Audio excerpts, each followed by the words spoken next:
just want to say we had a great event. We had at one point 130,000 watching live on YouTube, so that translates to a lot more when the numbers come out.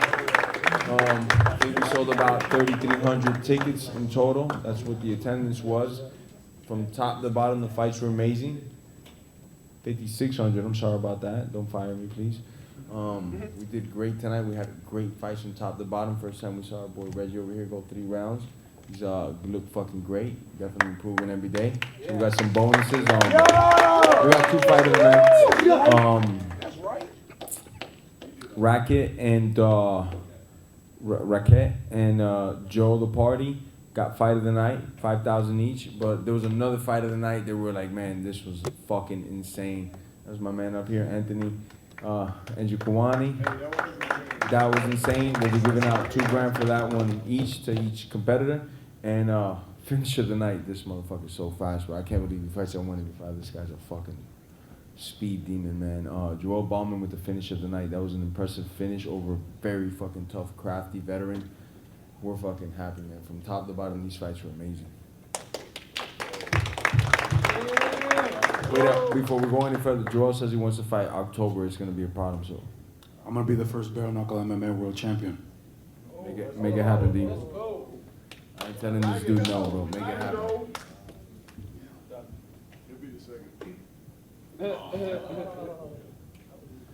Any more questions? Sir, yes, sir. Jonathan Robicon, Fight Bananas. Today you had somebody make their MMA debut in Bareknuckle. How many doors do you feel that'll open up for the next generation of fighters who want to make that transition over to Bareknuckle? Definitely. I think this card will speak to the future generations, the middle of the pack generations, the older generations. We had guys like these up-and-coming young guys right here, you know, established guys like Werdum and JDS. I mean, I think for as far as like the talent that's going to start coming in and wanting to fight, this event just blew the doors off. Everybody's going to want to come get a piece of this. And it comes with a paycheck. Where do you see Bareknuckle MMA being in about 5 years from now? In a very, very good and violent place. Thank you, Yes, sir. Wouldn't you think that, you know, having a legend like Santos and Fabricio Werdum fighting Bareknuckle would have showed, like, you know, it did show. What I'm trying to say is it showed 2 legends of the sport took the gloves off and fought. And they were obviously a little bit uncomfortable. Yeah, there was a little bit of until as the fight progressed, you know, it shows there's a little bit of like feeling out process for sure. Different level of violence to the show, which I think, you know, being a guy who coached Reggie, you know, through the camp, we can't take the gloves off and just punch each other in the face. It shows there's a different level of intensity to the sport. And being MMA, I think, makes it a little bit different than just boxing too. No, definitely. Very, very, very different. I think both guys were a little tentative, feeling themselves out. Once it started to pick up, Junior was able to get him with the jabs. I think shut his eye out and was able to close out the fight. Definitely could have been more fireworks, but a great fight nonetheless. It wasn't a question, it was more of a statement saying, I think it's amazing the 2 legends of the sport fought and they were still uncomfortable as it started. Yeah, definitely. The Bareknuckle, you know, that's what guys like these Bareknuckle's no joke. It's no joke. And everybody that has the edge is anybody that's done it, you know. And Ninja Kawani and that boy. Oh, that was a fucking fight. And what a fight. Thank you, Ant. That was a fucking hell of a fight, brother. That was a hell of a fight from top to bottom. That was a good fight, man. I just wanted to be included. So one of the girls had their hand raised back there. What did you say? The blonde? No, not. You wanted another drink, you said? Raise the promo. Next question. No, before.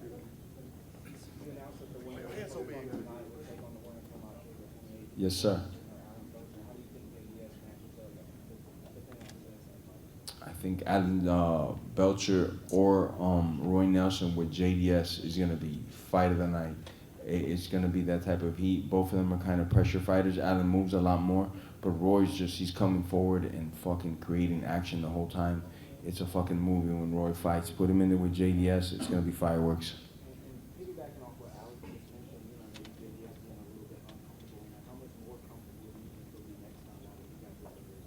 you could ask all these guys on stage that have competed bare knuckle. It's a big leap, and then a big difference after you did the full 15 minutes, 5 minutes, 10 minutes. Huge difference psychologically, physically, everything. So I definitely think next fight JDS is gonna be a complete different fighter. Do you have any think there might be a belt on the line, or how do you look at that matchup? Which matchup? Once you get a winner from one of the Oh, definitely. They'll be fighting for the belt, for the heavyweight championship of the world, the Hard Rock Stadium in January, and that is our plan. Hopefully in that same card, Joe Obama will be facing somebody for the championship as well. The 40-year-old over here. How does it feel to watch bare knuckle and not play it? And not fight it, I'm sorry. And not fight, my hands feel real good, I'll tell you that much. You know, I'll tell you, all these guys up here telling you their hands ain't feeling the best. I did that in my younger youth, and it's definitely a fucking different type of fight. It's a different sport. That's why I take my hats off to these guys. These fucking guys are incredible athletes, and more than anything, they're fucking fearless dogs. Yeah, man, what inspired you to wear the gold member shorts, man? Because my name is King. Okay. Bow. Yeah, okay. Bow. Cheers. Like that. Where's fucking Platinum when you need them? I have a question for Anthony. Hi, it's Maddie Levine here with 5 Bananas. 43 years young, and you are still absolutely killing it. What is the secret, and potentially, how much longer would you like to fulfill your career in bare knuckle? Well, really, what pushes me to do this is my son. I continue on for him, and he's my guiding light. He's the only reason why I continue on with this. Sometimes because there would be other things I would rather do. Well, I won't say rather do that I can do, but because I want to see, especially for me and my brother over there, we want our family to see us up here versus just quitting and stopping down here. We want to continue to reach the top, no matter what type of platform that we're on. I appreciate that. And for King Bao, I have a question as well. Very lively post-fight interview mentioning the Paul brothers as well. Now, I just want to clarify, were you calling them out to fight them or to try to unite with them for that bigger cause that you are talking about earlier this evening? Both. I mean, ultimately, they have a shitty drink, and my company actually has incredible food technology that will eradicate childhood malnutrition when everybody figures out the science. So it's a win-win. If they want to be a bigger influencer, then I'm the influencer of the influencers. I said that in my post-fight speech on UFC Fight Pass that won Interview of the Year. Now people are starting to figure it out. I will be the biggest entertainer and influencer on the planet by year's end. The Undeniables have an album. This is my buddy Trey. This is my buddy Zay. We've been doing music for years. We are the shit. We are undeniable. And my album comes out next week, and it's done. Fuck Hollywood. Love it. Thank you very much. I think you have somebody that's got you some beats, which is even better. The main event has arrived. The winner of the main event. One more from me. I noticed that you, Junior, had to speak to the fans that decided to boo, which is unbelievable. Just reiterate the message that you had for them and how it affects you mentally. The message is thank you for being here, for being supporting us. It was an amazing show. I felt like I fought greatly because I was fighting a legend, like Fabricio Werdum, and man, that guy was strong this night. He was kind of just lifting me from my sprawl and things like that. I was feeling him very strong, and also the mat was kind of wet. I wasn't feeling very comfortable to just throw my combinations and everything. So I was keeping myself safe, using my speed to make the fight my way. That's my way. That's the Junior Dos Santos way to fight, And you guys actually never see the full potential of my boxing skills, because I always need to take care of the takedowns, take care of the kicks and things. I never free to use only my boxing, And Werdum, we gotta say, he was, if you watch the fight, he was there all the time. All the time he was on top of me, looking for something, for kicks, for something, you know. So I did the best way I could to win this, and worked. I don't think anybody here gives you enough credit for the man you just fought, in the sense that if it hits the mat, he's arguably the greatest ever. Yeah. So, you know, it's not even a question, it's just a salute, man. Thank you, brother. You still went for it and pushed forward.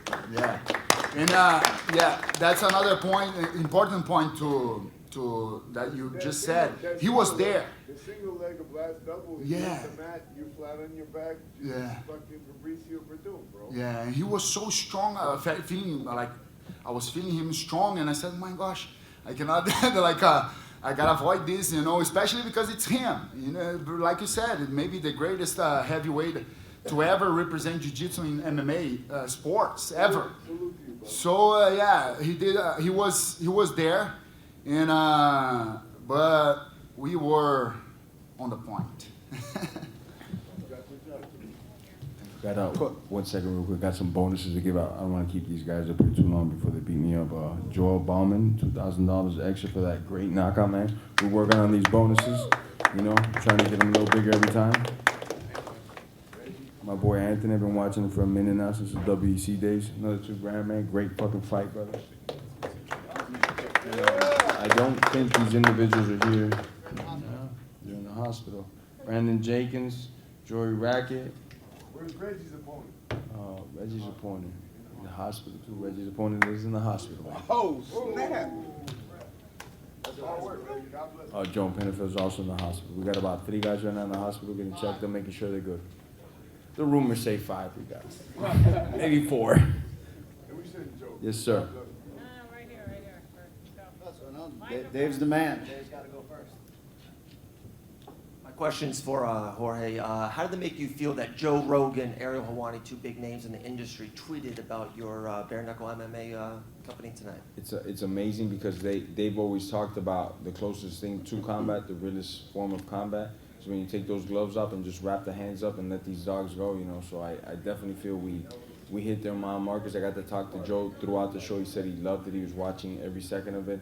He was going crazy about the fucking main event happening. He couldn't believe it. So it's a great reception from the MMA community, especially the 2 guys that hold the most influence in the MMA community, Joe Rogan and Ariel Helwani. So this is not just great for me, but great for all these fighters. I want these guys to get as much shine as possible. They're the ones getting in there and risking it all. So, I mean, when Joe said tune in and watch this, the numbers just went up left and right for all these guys watching, you know?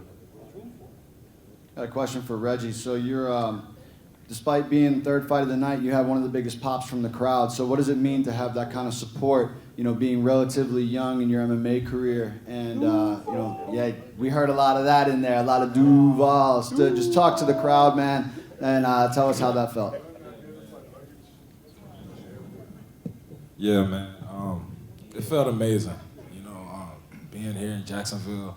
It's crazy because my first actual MMA fight as an amateur, I started off, was here, but now I'm here at that Vystar Arena. You know, this is a big deal venue, and it's amazing to be able to do this in front of all the people from the city.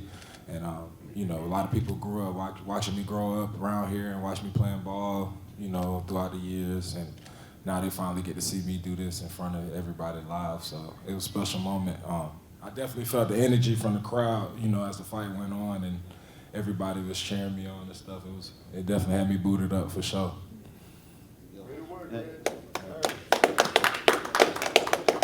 Anthony, I think the people who follow your career know you very well for your Muay Thai, but we were talking a little bit beforehand. You were wrestling the wrestler. So I just wanted to give you an opportunity to shout out some of your wrestling coaches and talk about some of the extra work you've been putting in to be as well-rounded as you are. Well, yeah, I want to give a big shout out to all the guys over at Extreme Couture because they did help me out a lot. Eric Nixick, Danny Davis. We put a lot of work in because they know that I'm just a striker. I like to stand and bang, be like this guy, you know, do that hardcore shit. But yeah, I wanted to implement all that into my game so that way people won't just look at me as a striker. They see a complete difference, you know, a big change in my fighting because throughout my whole career, all I was doing just banging out. Showed it tonight, man. Yeah. Thank you. So yeah, that's why I put a lot of time in work into it. Congratulations, well done. Last question for Jorge. When people hear the word bare knuckle, they think it's barroom brawls and kind of backyard stuff, and we saw so much skill elevation tonight. So just an opportunity for you to kind of speak to that, and not just what it takes in your heart and your brain and your soul to get in there and fight bare knuckle MMA, but you're seeing high level Muay Thai, high level MMA, high level wrestling. Just the level of skill was tremendous tonight. Definitely.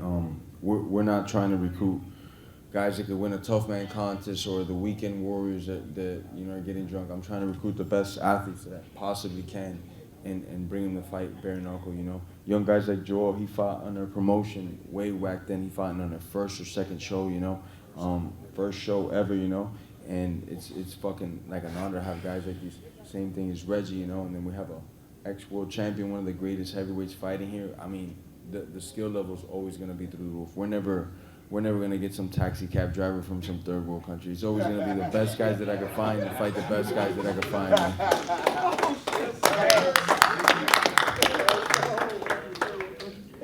Yes, sir. It seems like these shows are getting bigger and bigger every event. They seem like they're also getting more popular every event. What do you credit this steady progression? 100% to my team and 100% to the fighters. You know, we have nothing without the fighters. We're showcasing their skills, so when they go out there and give it their all, it makes our job easy. So to the fighters and to my team that puts out the news out there, puts the videos out there, we thank you. We're going to Mississippi, October 28th, Roy Nelson versus motherfucking Alan Belcher. It's going to be one hell of a fight. The winner will be fighting this man right here. This man will be competing on the card. Hopefully Anthony's ready for that as well, you know. Reggie's ready for that. Chase Sherman will be in that card. Jason Knight. We got a fucking stack card. Brandon Davis, Dylan Klecker, Alex Nicholson. Where's Alex at? He was just here causing all ruckus. He on the tequila. I'm gonna let these guys go eat and drink before they beat somebody up. Anybody got questions for these fighters right here before they go? I got one for Reggie. 3 rounds tonight, hard-fought victory. What do you feel like you learned tonight that allow you to grow into a better fighter moving forward? Oh yeah. Well, tonight was actually my first fight going the whole distance. You know, 3 5-minute rounds. It was definitely a different feeling. My coach was big on that. You know, leading into the fight, he said I need to get some more, you know, ring time. So that's what we did tonight. On top of the fact that motherfucker tough and shit. I had him out that first round, but he took the shots and just fucking kept coming, man. He was a zombie. Yeah, bro. Bro was a zombie for real. Hey, that's a big ass ring. What's that about? Yeah, what's that big ass? What's the ring on your finger? Oh, this is a Florida State National Championship ring.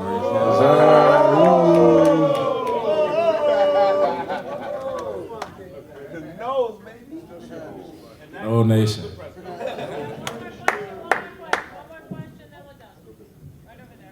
You believe that these guys could be in the UFC?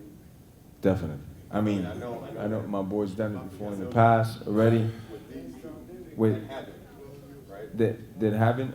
Joel definitely has the wrestling, man. I've seen him since his first fight. He has a great wrestling pedigree.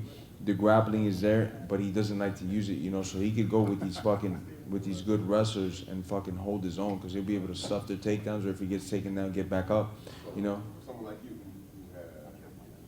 been there, done that. Like, why isn't Dana White down in the kitchen? What do you think that's about? Man. Got Jorge's attention. Well, yeah, because we're locking his ass up in the contract. That's why, man. That's the first fucking thing, man.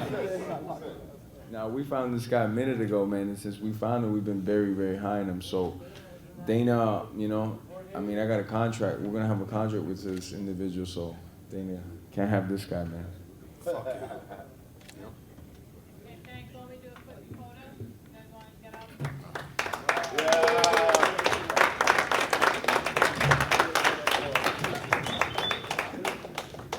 Can you get down with the podium there? You okay? Yes, ma'am.